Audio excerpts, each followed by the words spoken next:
Hi, I'm Brian Smith, the founder of the billion-dollar UGG brand, and I am one of the passionate few.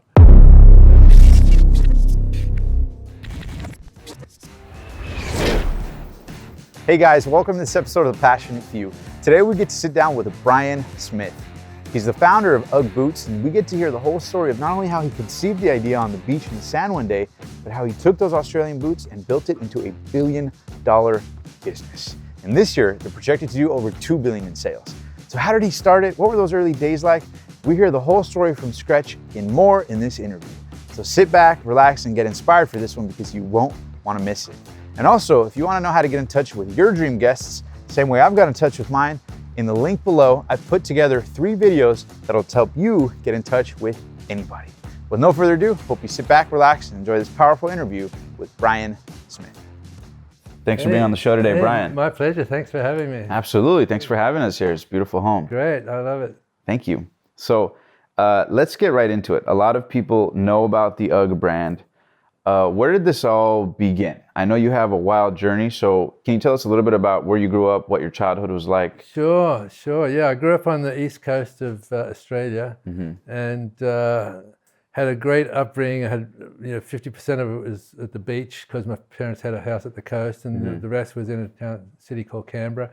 And I ended up not knowing what I wanted to do after high school, and so my parents convinced me accounting was the big thing. So I became an accountant, not realizing that I didn't really like it at the time. Yeah. But it took me 10 years to graduate, and Wow. And the day I graduated, I quit because I really, I hate giving up on things, but I knew I didn't want to be an accountant the rest of my life. What made you take 10 years to get that accounting degree? Just my stubbornness and not wanting to give in, and I'm glad I did it now. The knowledge I gained was fantastic. For anyone who's running a business to have, financial knowledge is really, really good. I take that back. Accounting knowledge. I didn't have financial. We'll talk about that later on. That was one of my biggest, regrets.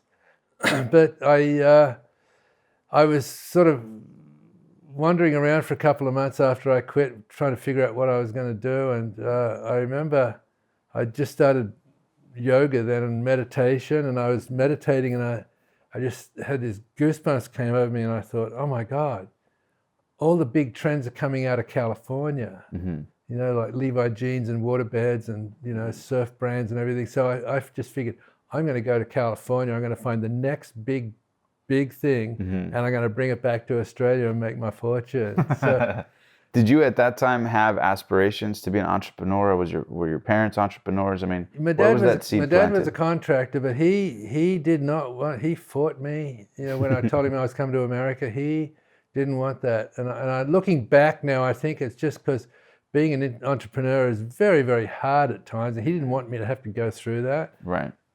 That's looking back. At the time, I just felt he was real stubborn, But anyway, I came to America, and I arrived with a surfboard and my suitcase, and I got a place at Malibu at Santa Monica, because I wanted to surf Malibu, and it's always been a big dream of mine. And so I just went up to the beach there for the first month and got to know a bunch of people, and didn't find the next big thing. And then 2 or 3 months later, I think it was in the 3rd or 4th month, that it was like October now, and the water was getting real cold. And I'd brought my sheepskin boots from Australia, and I remember on the beach I was pulling them on, and I went, oh shit, there's no sheepskin boots in America.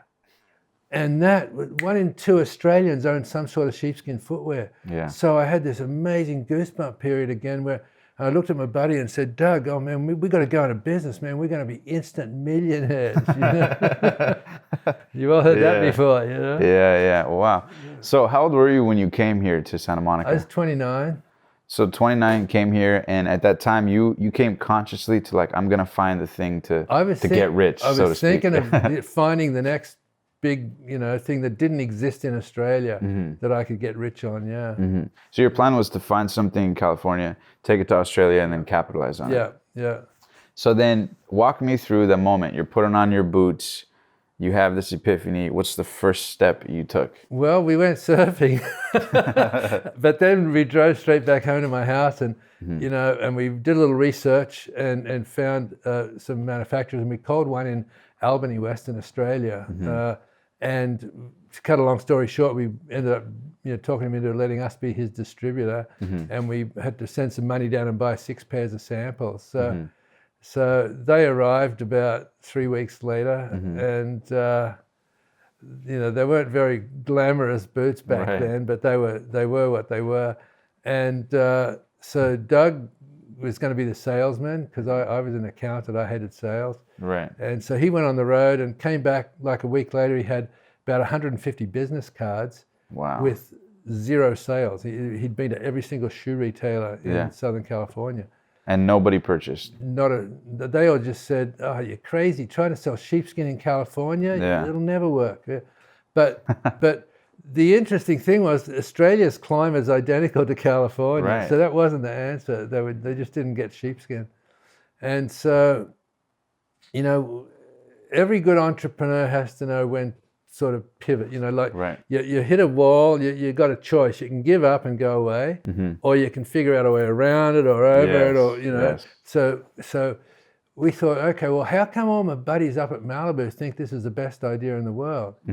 And it struck me, oh my God, they all surfed. A lot of them had been to Australia and had brought 4 or 5 pairs of boots back for their buddies. So within the surf community, it was pretty well known. Right. So Doug and I decided to switch and go after surf shops. Smart. So we went down, and we, on the first one, I now went on the road, even though I was terrified.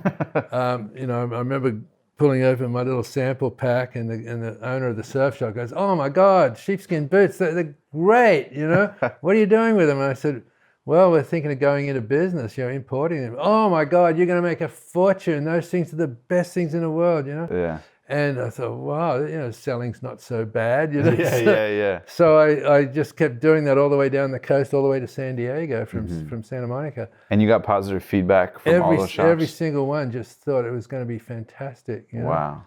And so Doug and I regrouped back in my little house in Santa Monica. It never occurred to us that we hadn't asked for any orders, because we didn't have any inventory. I mean, what was the point? We were so busy being future millionaires anyway. Yeah. And so we raised some money. You heard that saying that once you start out on a path, the universe will conspire to work with you. Absolutely. Well, here's a perfect example. My roommate overheard us saying we had to raise some money, and he said, "Here's a buddy at work who was looking to invest." So just like that, we raised 20 grand. Wow. And we sent 15 down to Australia and ordered 500 pairs of boots. Wow. So you guys went all in on the idea. Well, we were going to be millionaires. Everybody loved it. Of course we went all in. Was there any anxiety before you decided, or was it kind of like reckless abandon a little bit? It's bizarre, but there was no anxiety sending the money down. But the night I sent it down, I had this nightmare that I was in a sheepskin factory and all the production was there, and the sheepskin factory burnt down. So that was like I haven't thought of that in 40 years. That's funny. But no, I didn't have any reservations. We were all in, and so they arrived, in December, 500 pairs, and we sorted them all out in the 3rd bedroom of my house in Santa Monica, and then Doug and I, we loaded up our trucks, our cars, and we headed off to the surf shops again. And I walked into the same shop, Con Surfboards, and I said, "Okay, now, I had my order pad. Okay, how many do you want?"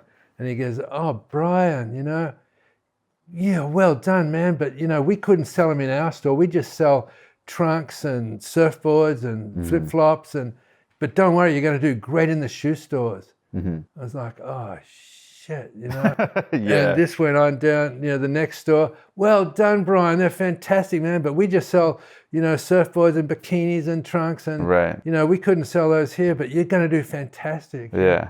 And this happened all the way down the coast. And Doug was getting the same up in San Fernando Valley. Yeah. And we regrouped, at the end of the week, and we tallied up our sales, which the first year's sales of UGG was 28 pairs.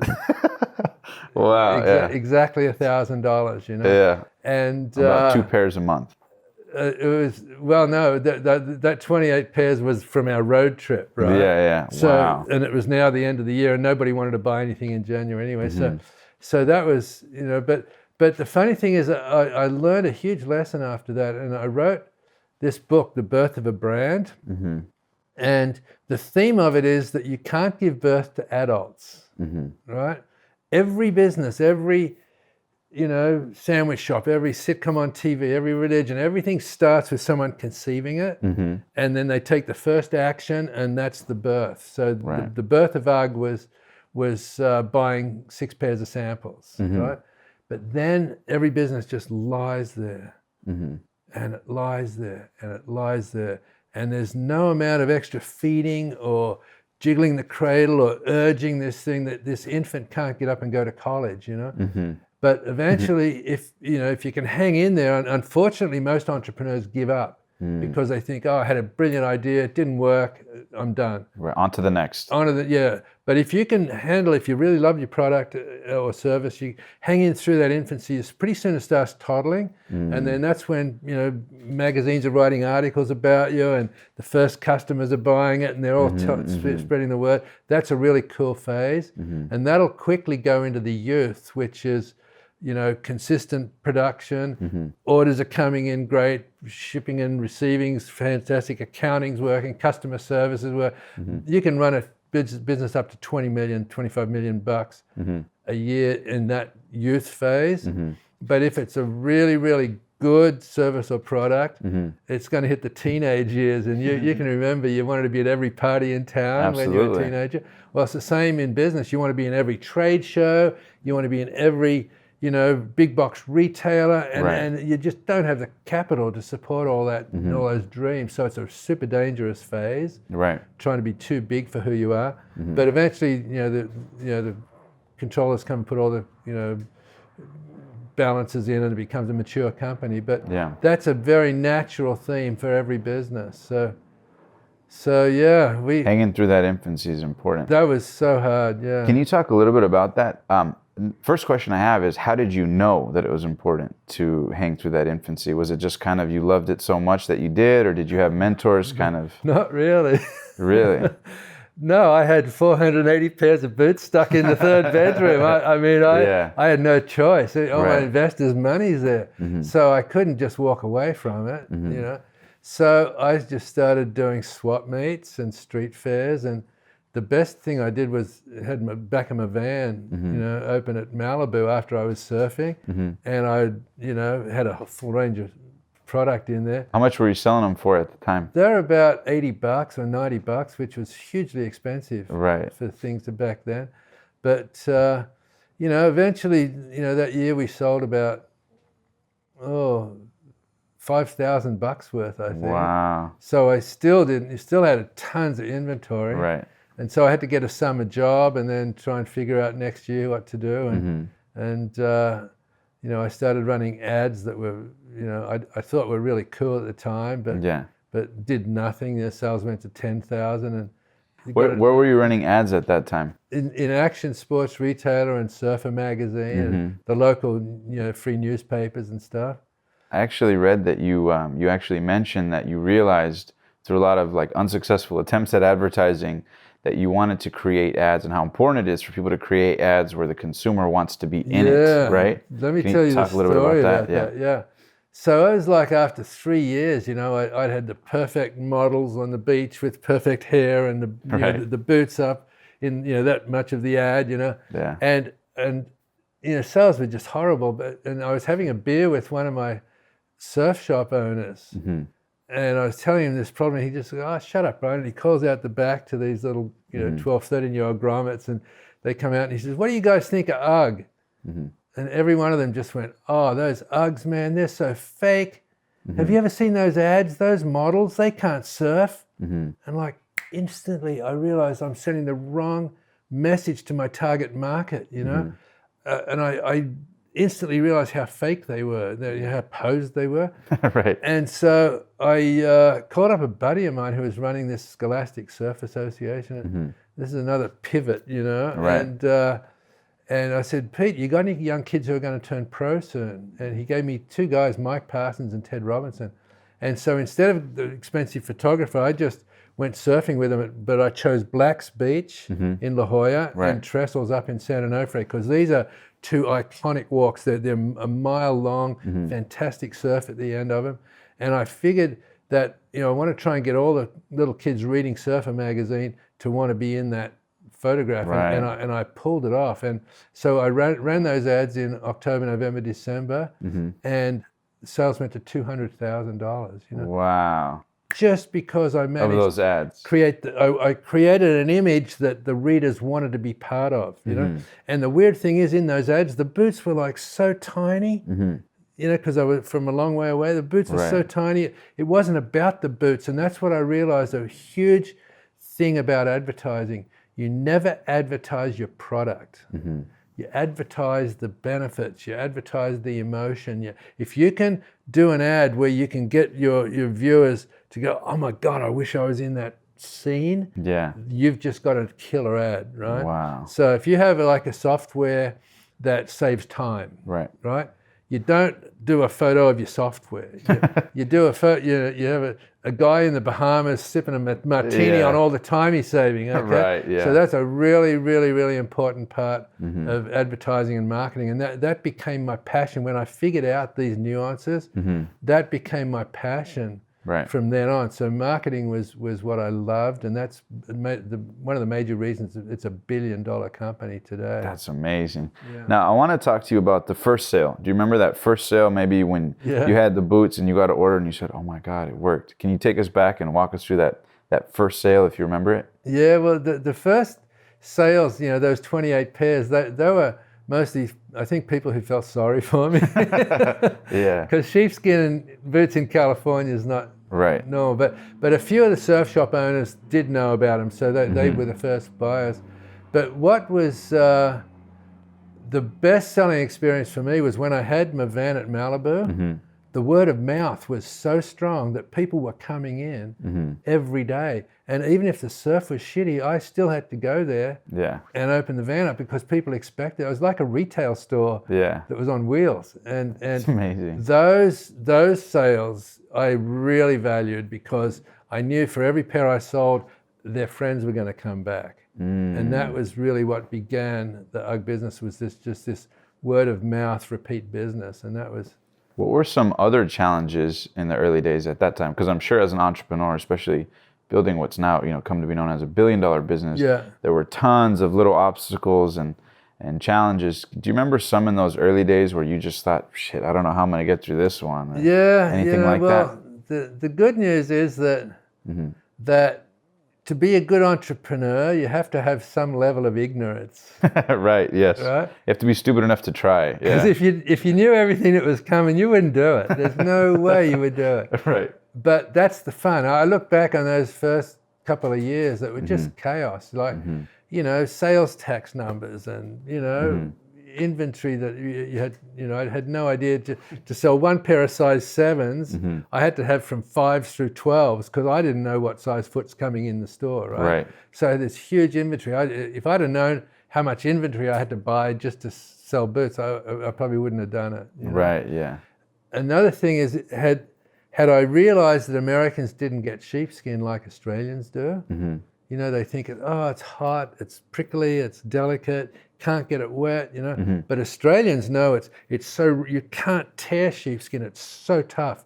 You get it wet, you wash it. You put them on, that's why they were so good with surfers. You can put them on with wet feet and it wicks the moisture out and insulates at the same time. But it breathes, so you can't sweat in it. Right. But you can go out at minus 20 degrees with no socks on, and it insulates. So, sheepskin's got this most amazing properties. Right. No Americans knew that. So that was probably the hardest thing that I had to do in building the business, was educate. And it took me a couple of years before I realized I had to educate. What were some breakthroughs that you realized in terms of how to educate? Like, so for example, say there's entrepreneurs listening to this and maybe their product requires educating their market, but they can't necessarily do it through advertising. Right.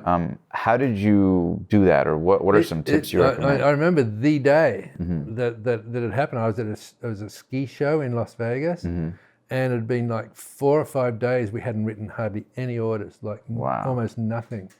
And this woman came by and she was telling me all about why she wouldn't buy them, because we sell after ski boots, but we have Sorels, the big rubber boots, and that was their answer to winter. And she said they'll never work in my area because they're too delicate, all those things I just said. And I was so frustrated. I said, look, take your shoe off and put this on now with your bare feet. And she resisted at first, but I finally made her do it. And the instant she pulled them on, she goes, oh my God, these are incredible. And she bought like 60 pairs. 60 pairs because she owned a couple of different shops. Yeah. And that was like, it was what I'd been waiting for. Because if I hadn't have sold anything at that show, I probably would have quit. Really? But she bought 60 pairs and I thought, oh my God, it's the trying on. So then from then on, I had every single one of my sales reps. They were not allowed to talk about UGG boots to a customer without them putting a pair on first. Smart. Or one boot on first. Because once it was on, then they would listen. But you could talk to your dead, about them and nobody got it. Yeah, until they feel it. It's the most tactile, sensual feeling. Putting sheepskin on bare feet, so cool. And that was the secret of why it's a $1 billion brand as well. Yeah. Not only was the marketing and advertising pretty good, but the product itself was fantastic. Did you ever run into any issues with either competitors or any sort of like lawsuits or anything like that, like cease and desist, competitors, anything like that? All the time, and the reason is in Australia, the boots have been around for 50, 60, 70 years, I don't know how long, and nobody registered the name down there when it was building, and eventually one guy did, but there were a lot of competitors from Australia. When I started getting momentum, $2 or $3 million of sales, they all started coming in. Right. But they never came back a second year because they didn't realize what it took to be able to take returns, how to ship fill-in sizes. Right. They all thought we're just going to sell 100,000 of them and we're gone. It doesn't work that way. So it was my customer service that year after year after year I kept building, going out to the stores, fixing up the inventory in the stores, being totally on top of what every single retailer was doing, and making sure that if I had 5s and 13s on the shelf in January, I'd take them away and swap them out for different sizes that I knew they could sell. Right. And so all of that customer service is what really the UGG brand became. And these fly-by-nighters, they just didn't last. Dissolved, yeah. Now, how did you know to prioritize customer service? Was it that you noticed that there was a little bit of friction there and you said, man, I need to go all in? Or, what gave you the sense that a lot of these other entrepreneurs didn't have? A big part of it, like I told you I was a terrified salesperson. Yes. Because, my only, relationship with sales when I was an accountant was used car yards when I was auditing them. And I'd hear the salesman talking about how they just ripped off the last customer and they were laughing about it. Yeah. So I hated sales, right? For sure. But I didn't realize that, there's a whole strata of good salespeople, right? And so it was like after a couple of years, I was in a store one day and I thought, man, these guys just bought $80,000 worth of UGG boots last season from me. And I knew they'd Keystone, which has doubled the price. So they made 80 grand. And I thought, well, shit, they paid for all these rents, tiny little shop. I probably paid half of his employees' salaries, And I thought, that means everything else in this store, he's just profit, And so instead of being like, having sales being taking, now sales was giving. And I realized I'm a benefactor of all these stores. And so my whole attitude towards selling changed and my whole attitude to being in the store changed. Like I'd go into a store, the owner didn't have to be there. I would go over to the sheepskin section and I would fix it all up and I'd get it, all pretty up, yeah. And that was like my real estate now. So I was like vested in making sure every one of these guys was successful. And that also was a huge part Wow. of the you know your brand. Your brand isn't your logo, and your brand isn't the trademark, and the brand isn't the product. The brand is what customers feel about you, right? And Love that. And this still applies today in the internet world. Your brand is what they feel about you, and that nearly always comes back to customer service in the long run. Even in today's internet, if those internet marketers who do not reach out for a personal connection with their customers, they'll be gone in a year, 2 years. Wow. Now, I know you started in 78, correct? Yeah. Everybody asks online, there's rumors. Where did the UGG name come from? Nobody knows. Yeah, it's there's a couple of old guys in Australia who claim they invented it, but they can't prove it. It's just a name that sort of was, I guess, descriptive of sheepskin boots. And down there, years and years ago, 40, 50 years ago, every little sheepskin factory in Australia would sell, some sort of sheepskin boot, but they would call it UG or UGH or UGGS or UGH, all these different spellings, and nobody could ever figure out who started it. I heard there was one rumor or story that somebody's wife said that they were ugly or something like that. There's a million rumors. Yeah. I try not to go in the ugly, realm direction, because we did our best to try and make them not ugly. They were different, right? And a lot of traditional shoe people, would call them ugly, but they have their own distinct look. Oh, absolutely, it's a pretty cool look when you know what you're looking for. And feel, the feel's unparalleled compared to anything else in the marketplace. That's a great word, unparalleled. Yeah. Now, okay, when you first started getting sales and started noting traction, do you remember a year where financially obviously it was on a nice trajectory, but do you remember a year where you said, holy cow, this is unbelievable. This is everything I dreamed of when I started. Yeah. Can you take us back to that time and what you guys were experiencing? Yeah, it was, the hardest part of the business was trying to finance the production and the growth. And it got to, that first $20,000 we thought we'd never need any money ever again. Right, yeah. Well, pretty soon we had to buy them out and bring in a bigger investor, and then we had to buy them out and bring in a bigger investor. And each time it was, I couldn't get any bank financing because year after year, that's a fad, Right. That'll never be around next year. And you come back next year, but it's a fad, it'll never be around next year. Right. And it got to the point where we were doing $7 million in sales, and the banks still thought it was a fad. How quickly did it take to go from 0 to 7 million in sales? Probably 6 or 7 years. So maybe 8 or 9 years. So could you walk us through maybe the first 5 years of revenue, starting from 0? So 28 pairs the first year. Yeah. It was then 10,000, then like 20, then 25, and then we had the big hit in the 5th year, which was the 200. So it took 5 years to really figure it out. So I had 4 summers of, summer jobs. Yes, trying to finance it and keep it afloat. And back then UGG was sort of like a hobby business because it wasn't paying any bills. Right. And I tried to get out of business. I remember coming home from I was working on a golf course, right, as a greenskeeper in the summer.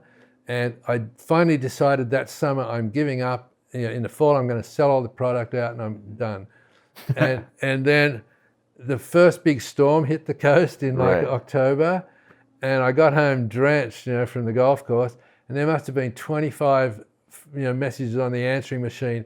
Hey, we need UGG boots. We want to drive down now and get them, And it's like, oh, shit, Yeah. So I had to make a choice, and I had to raise enough money to pay myself through the following summer to make it a real business or quit. So I found an investor that, at this time that put up some serious money, and I was able to pay myself. So most of your investors were private investors, correct? All parties. Private investors. Yeah. So what's your advice out there, or some strategies that you would recommend for people building their business and maybe running into the same issue you did, where banks aren't financing them and they're trying to find investors? Yeah. Any strategies on how to, effectively communicate to investors? Reach out? Yeah, I've learned over the years. Like I've been able to raise money, easily since then. But when I first started, it was all about me. You know, this is a great business. You give me all your money. You know, it's going to be fantastic. You know, and it was all about me wanting to pay my bills and have money to build a business. But what I didn't realize all those early years was the investors have one main concern: is how do I get off this bus, right? Right, exit strategy. I didn't ever think that I'd ever want to get off the bus, right? Why would they ask that stupid question? It's going to be so big, you know? And it obviously was, like it's in the billions. I knew where we were going, but I just didn't understand the financial ramifications of getting there. You remember in the beginning I said I understood accounting, but I didn't understand money. I didn't understand finance. And so there was like a year where we sold $1 million worth of product, right? And like in February, we're broke. Yeah, wow. And I go, how can that be, right? We just made $400,000 in profit. Right. But it was all the, you know, the expenses we had to pay off from the previous summer, and then buying samples and then doing all the trade shows, and suddenly we're broke again. So being an accountant, the answer is, okay, well, I'll sell twice as much next year. Right, and then profit and then I'll have twice as much money. Well, if you sell twice as much, the expenses go up even more than twice as much. So you got less money, you know? And so I didn't understand that part of the business. And I wished I had it after the second or third year, I had got somebody as a partner who did understand finance and could project out. Like now we got Excel spreadsheets and you put all your business plan in and bam, it prints out your cash flow balance sheet. Well, we didn't have that. I had to do it all on, you know, those green bar papers, you know. Manually. And it was like you change one thing, you got to change every, you know. It was just a nightmare. So we couldn't just print out cash flows like that. And it's so much easier for entrepreneurs today to be able to forecast what they're going to sell, and it'll tell them the ramifications of, hey, you're negative, you know, 800,000 in cash or 50,000, whatever. It doesn't matter what the number is, but it'll tell you what you need to raise. So that was a big learning curve for me. And how did you get out of it? Just sort of figured your way by bumping into the walls, or? I would, you know, work with the investors as long as we could, but then we get to a point where the sales are coming in faster than we can get the production. So I go, oh my God, we need more money, right? And my investors didn't have any more. So it always ended up, well, let me buy you out, you know, and I'll pay you a profit out of next year's sales. Let me bring in bigger investors. So it was always bringing in bigger investors, and that went right through to. How did you manage to get bigger? I have two questions. How did you manage to find bigger investors? And then second question is, how did you manage to not give away too much equity in the process of finding those investors? Well, the first answer is with difficulty. So just through your network, you would try to find investors? Network, And as much about giving up, you know, it was always a balance between desperation for me to stay alive in the business and them parting with their money. So it was a dance, and it was different each time. But, you know, I managed to hold on to the, you know, there was one point where I brought in some investors, and I thought that, like, the deal was we're going to share it 25% each. There were 3 different investors. And it was a pretty good deal at the time. And but there was a proviso that I didn't get my shares or my stock certificate issued till I finished up a little trademark lawsuit that I had with a company called UGHS. And I knew I'd win that. And I also became a sales rep for Southern California, so that these new guys were going to run the operation. I was going to be on the road selling, which worked out fantastic.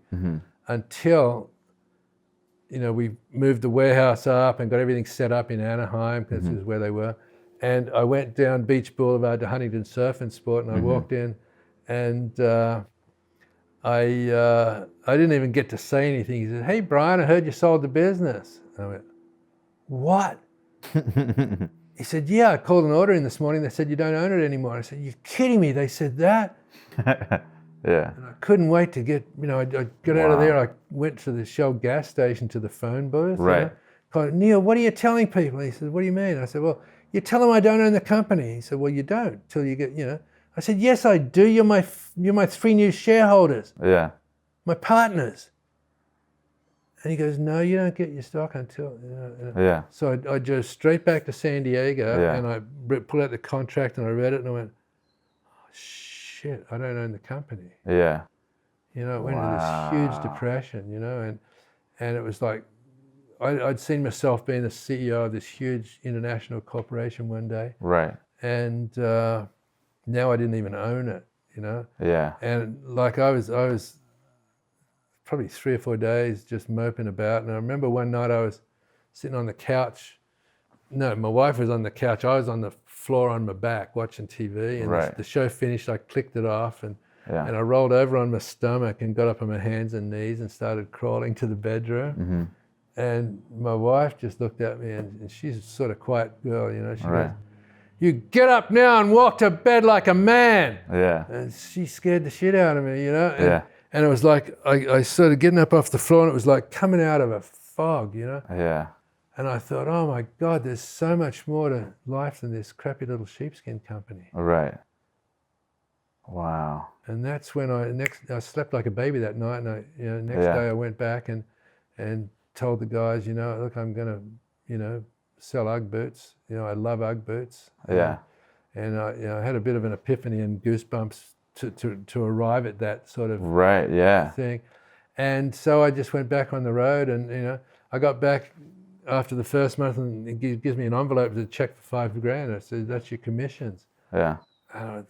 That's the first money I've ever pulled out of this company. Yeah. This is like 6 years, right? Yeah. And the next month, 10,000. The next month, another 10,000. Right. And so it became a period of years where I just had this fantastic lifestyle because I was out playing golf with, you know, with the surf shop owners or Right. surfing with them, and traveling all across the country with the sales reps. We had about 30 reps across the country, and I was just friends with every single retailer across the country, and part of the, you know, my book's very philosophical. There's a lot of quotes in there, and one of my favorite ones is that nearly always your most disappointing disappointments will become your greatest blessings. And here I was, having lost the company, yet I'm living a lifestyle that's a dream and making all this money. I was making 80 or 100 grand a year, you know. Yeah. Yeah. And which is a lot of money back then. Oh, for sure. Yeah. And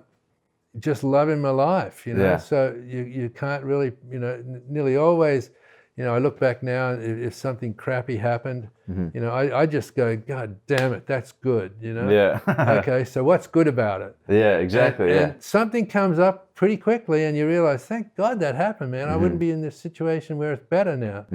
And so that quote, you know, your most disappointing disappointments will always become your greatest blessings. You know, it's interesting. Really powerful. It's interesting you say that, because there's also the concept of, like, you know, the quality of answers you produce in your mind comes down to the quality of questions you ask yourself.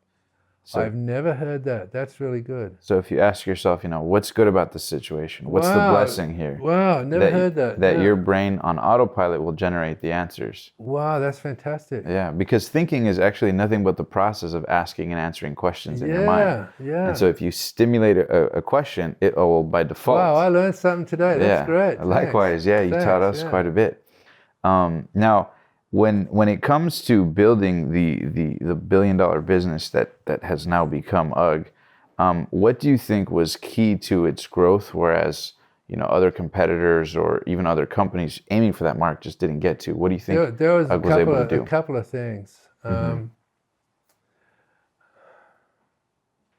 I can remember we were doing about 10 million in sales, and we were huge in surfing, and we were huge in snowboarding and skiing, and we were huge. I'd figured out in the Midwest and back east in Canada that nobody reads Surfer magazine, but they all play hockey, right? Right. So we were really big in the hockey market, and but it was all these fragmented images, and I wanted a really cohesive brand. So I figured I wanted to call this product casual comfort, right, as a category. Right. And we ended up going I'm going to tell you a little story before I get to that main one. Yeah. Okay, here's an instance I was in. I couldn't get into the mall stores, right? They were just, we sell shoes, we don't sell those things, right? Right, every shoe store. Which is funny now because there's UGG stores in malls. Yeah, it's crazy. And I was in Chicago at the buying office of Montgomery Ward, which was a big, mall retailer back then, a big shoe retailer. And the guy said, I gave my best presentation ever. And he says, why are you here? And I went, well, I want to get an order for the California stores. And he goes, don't you get it? We're the elephants. We don't move till the mice are running around under our feet. And I instantly got what he meant, until all the specialty stores were going crazy, the malls weren't going to touch it. Right. Because they're really safe, risk averse, So back to my story. I decided, I want to get this cohesive image, and I knew to make it work, I wanted to be on the front page of USA Today. And so I put together this big marketing campaign with a PR firm in Boston, and we practiced it, and I had an appointment, in Chicago, and we worked our way across, and the appointment was for 3:00. We got there at 5 to 3, and this fashion editor comes running out going, oh, Brian, I'm so sorry, I've double booked, I got to be on a conference call at 3, I've got 5 minutes, And I just thought, oh shit, my presentation was 45 minutes, and we put all this money, like $60,000 into this whole, press kit and everything. And so I just had to pivot again, and I thought, God, what can I do? And I reached down and I had my briefcase, and I pulled out this tatty old file folder, and I had all these photographs of celebrities, Neil Young and Tom Petty and Sting and Patrick Swayze and the Grumpy Old Men, and Brooke Shields, and there was a photograph of Pamela Anderson, in a red swimsuit on the beach wearing these tall white Uggs. And I flicked by that real quick because nobody wears them that way. Right. And I'm Heather Locklear, and she goes, go back, who is that? And she pulls out the ad for Pamela Anderson. And it was a tabloid someone had sent me from England. So she writes down the name of the paper and the photographer's name, and she said, do you have a press kit? Yep. And she was gone like in 4 minutes, Wow. And I just figured we totally blew that, this huge campaign. And anyway, the next morning I was in O'Hare Airport going back to San Diego, and I got a coffee in the USA Today, and I was expecting nothing because nobody can turn anything around that fast. Right, yeah. And you get to the lifestyle section, and there's this photograph of Pamela Anderson, and the second page was this huge expose on the sheepskin footwear industry. Wow. And not only was it just me, but she listed all our competitors, which like pissed me off. Right. Because it's so hard trying to keep ahead of her.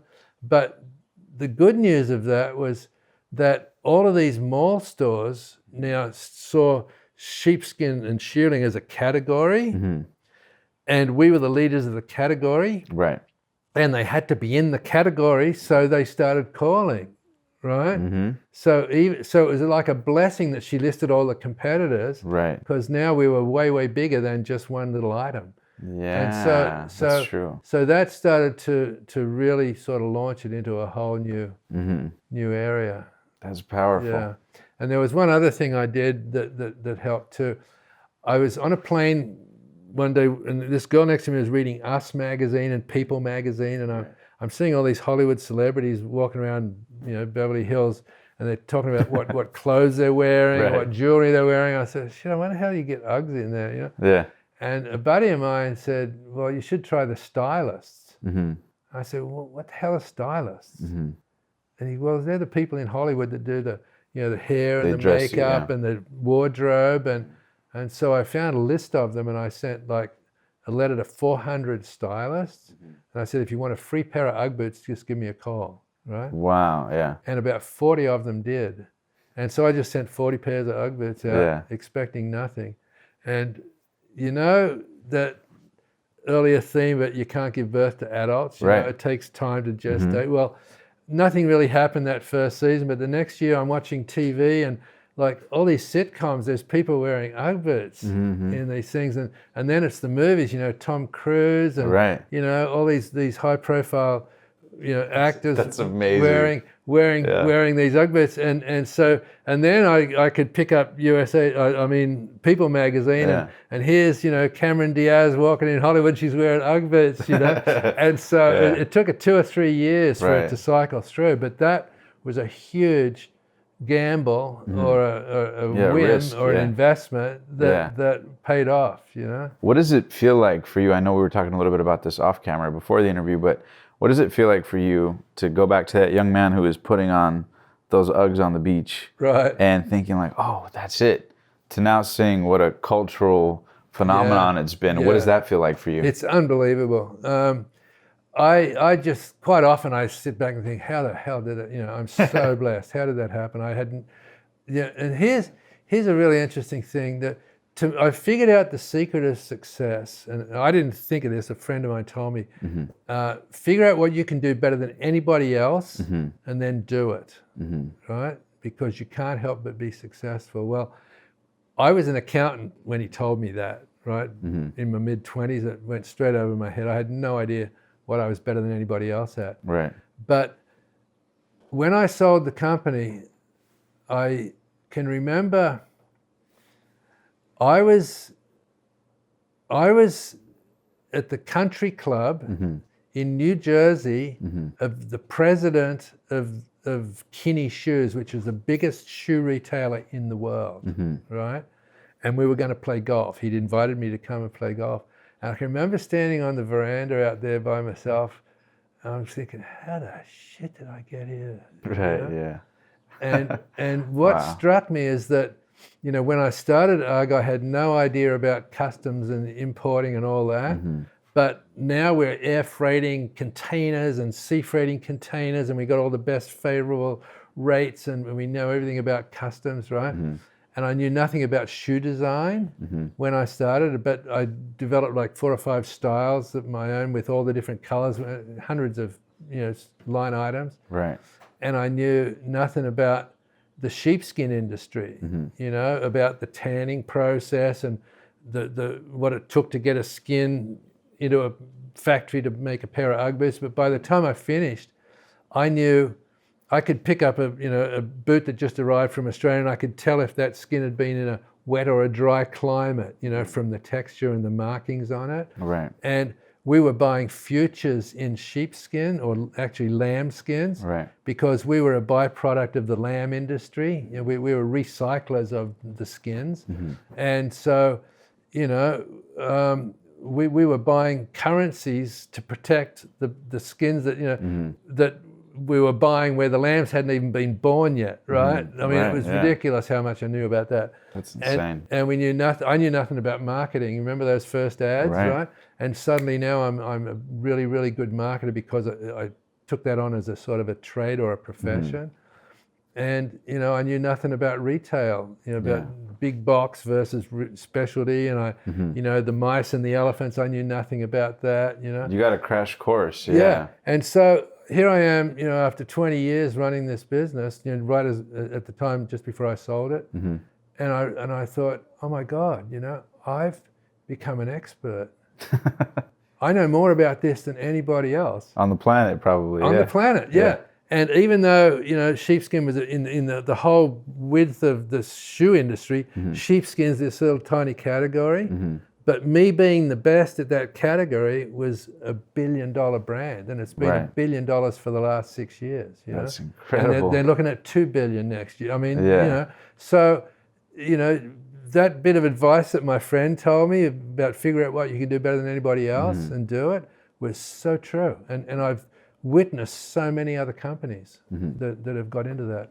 Now, let me ask you this. I'm sure at this stage you've been around so many entrepreneurs and seen sort of different people at different stages. Yeah. What do you think, if you could boil it down, what do you think is the difference between people that end up succeeding and building that multi-million-dollar business or billion-dollar business versus those who sort of just fail or keep trying or sort of get stuck? In your best assessment, being in it, what do you think is the biggest difference between those who make it happen and those who fall short of that? Wow, there's so many variables.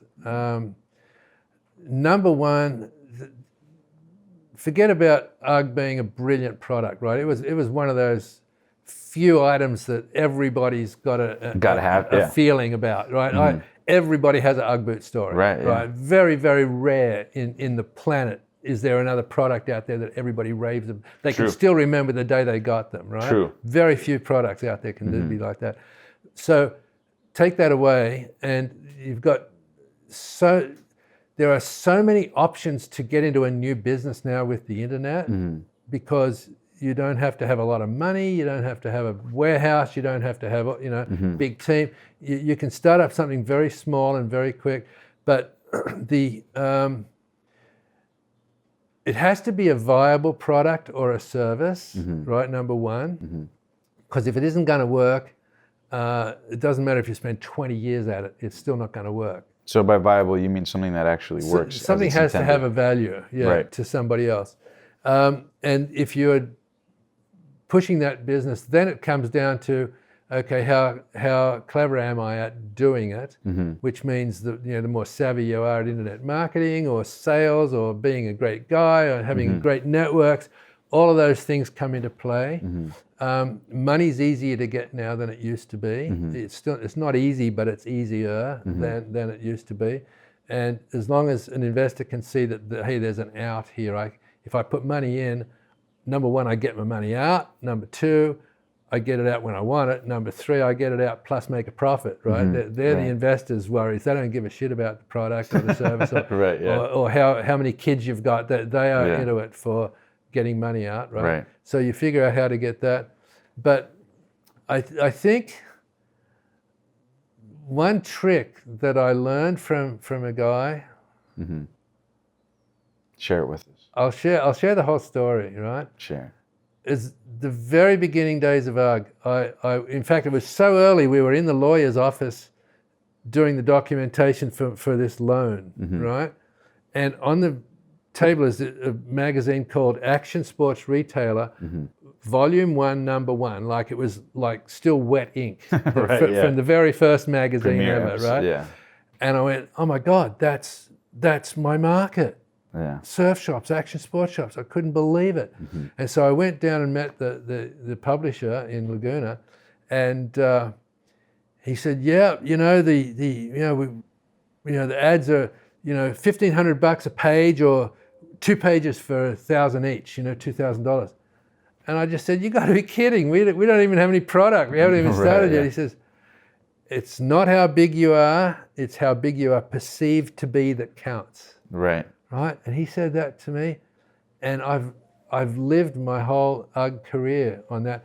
So when we were doing our first ads, the ads were bigger than we were, right? And so you painted a picture of the market. We would go to the trade shows, and we really put a lot of money into the trade shows, so we looked bigger than we were. And years and years later, when people found out how actually small we were, they said, we would never have bought in if we thought you were this small. We thought you were this huge thing we had to be part of. Exactly. Right? So it's not great business, but it's a trick. And on the internet now, it's so easy. You could be working out of your garage, but your internet page looks like $1 million. Looks like this huge, tall building that you own, and all the staff are like good looking and fantastic, and and your product looks great. And on the internet, it's so easy now to project much bigger picture of who you really are, and you should invest a huge amount of money relative to how much you have. You should put a lot of money into the image that you have, because people want to feel that they're playing with winners. And so that bit of advice I got before I even really started UGG 40 years ago still applies today. That's powerful. It's pretty cool. And then for those who want to hear more about your story, can you talk a little bit about your book? Yeah. This turned out to be a great book. It starts at me being an accountant or earlier, and goes all the way through to the sale of the business. And it was a 17-year period. And it's very philosophical. There's a lot of spirituality in there, which surprises a lot of people being in a business book. But there's it's basically a roadmap for entrepreneurs, but not in a bullet point. There's no graphs. There's no charts. This is just boots on the ground. Hey, here's my story. It's going to happen to you. And so there's a huge amount of heads ups on, oh my God, how did he get into that? And everybody tells me it's a super fast read. And I think it's because they're never sure I'm going to be around next chapter. Because it's sort of a lot of disasters in here, but a lot of really great stuff as well. There's as many wins as there are losses. And it's really interesting, but the book is so successful. Everybody said, oh my God, you've got to get on stage and talk about this. So I now make a really good living as a public speaker, a keynote speaker for entrepreneurial groups, sales groups, corporations. And where can people find more information if they'd like to book you for their events or venues? My website is UGG Founder, UGG Founder. So it's Brian at UGG Founder or just uggfounder.com. And you can get me there pretty easily. Nice. And if anybody listening or watching has a company that would really like a really killer keynote talk, I'm the guy. I can tailor it pretty much to any industry. And it's really, I just get standing ovations pretty much all the time because I talk, from the heart, and I'm not quoting shit that I haven't really done. Everything I talk about, I've done. From scratch. So it's a really, really heartfelt type keynote speech, and I love traveling. I love coming to wherever you are. So yeah, Brian at uggfounder.com. Excellent. Yeah. And then before we wrap up and ask for your best advice to people, I do want to talk about two things that are very important to you, which are meditation and surfing. Sure. They've been a reoccurring theme in your life. Obviously, you were a surfer, and that's kind of what led to the trajectory of what became UGG. So can you talk a little bit about how important those things were for you and just the benefit that others might get from their own versions of those things? Sure. Well, the preface of my book starts out with my favorite surf, and I didn't catch a wave. It was so beautiful. There was really small, 1 foot waves, and I can remember sitting out there at sunset, just and the wind was offshore. So when these little tiny waves would break, the spray would come up, and it's this crimson, golden, droplets of water and everything, and that.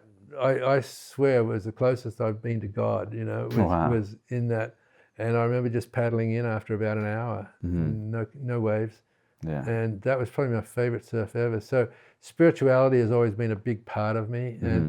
And I never intended to learn meditation, but I started yoga as a health thing. And it automatically, just the deep breathing and trying to hold a pose, and when your legs are burning like crazy, the heavy breathing starts to make you lightheaded, and that's where the meditation comes in from. And so I accidentally found meditation, and now it's a big part of my life. Do you find that it's helped to gauge a lot of your business decisions or healthy business decisions? It doesn't affect the mechanics of the decision, but it affects your attitude, because you can make a decision under stress, or you can meditate, which I do, and I can meditate walking on the beach or riding a bike, but when you can pull yourself out of the got to do it now. The stress. In the moment everybody wants me. I've got to make a decision for everybody. If you can, pull yourself out of that and come back and balance. Say, hey, but this is about me. Right. What do I want to do? Right. And that makes you make a decision based on real values rather than everybody else's needs. And based on being in touch with yourself, whether it be working out or maybe going to the gym or surfing or whatever it is.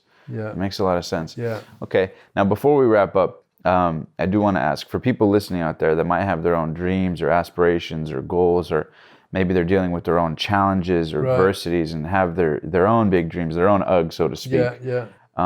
If you could look into the camera and give them Brian Smith's best piece of wisdom from everything you've learned and pass that on to them, what would you tell them?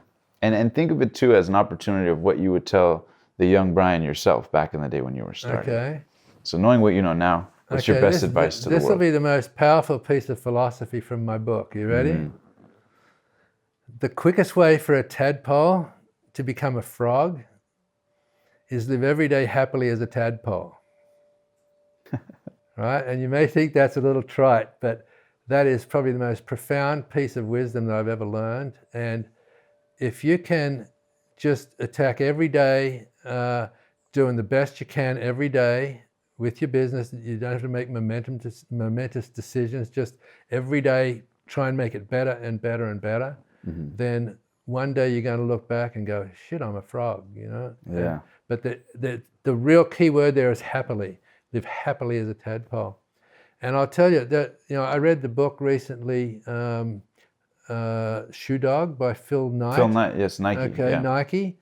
Would you believe that the first 5 years of sales of UGG was bigger than the first 5 years sales of Nike? That's incredible. And that's been a tadpole. They were a tadpole. I was a tadpole. You're probably a tadpole yourself today. Just love it. Live every day happily as a tadpole. Powerful. Now, at the end of every game, we play a game called First Things First. Okay.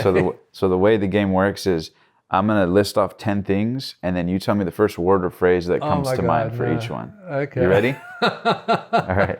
So the first word, you ready? UGG. UGG, dream. Surfing. Passion. Your childhood. Really lucky. Happiness. The goal. The challenges of the early days. Oh, I know exactly what I'm going to say. The challenges are critical. Critical. Wisdom. That eventually. Growth. Growth, inevitable. Your book. It's powerful. Your legacy. To leave the planet better off than I found it. And then the last one, you ready? Yep. Passion. Passion is just a love for me. It's a love for life. Love for life. I love that. It doesn't matter what it's in. It's just a love for every aspect. Well, thank you for bringing that love to the show today, All right. Brian. It's been a privilege to have you on. Thank you so much for sharing My your story. pleasure. This is a really unusual interview. I loved it. Yeah. Thank you guys so much for tuning in. We'll see you guys next time. Thanks for tuning in to The Passionate Few. If you guys enjoyed that video, be sure to hit that subscribe button right now, because every week we bring you the very best in personal development content, interviews, and insight to help inspire you to take your life and your dreams and make them a reality. And also, if you want to know how to book dream guests the same way I have, you can check the link below for my top 3 secrets. So if you have a podcast or a show or whatever it is and you want to collaborate with them, if you click that link below, I'll give you those top 3 secrets to help you get in touch with anybody. And also, don't forget that The Passionate Few is available on media platforms as well. So you can subscribe to the podcast. And until next time, thank you for being one of the Passionate Few.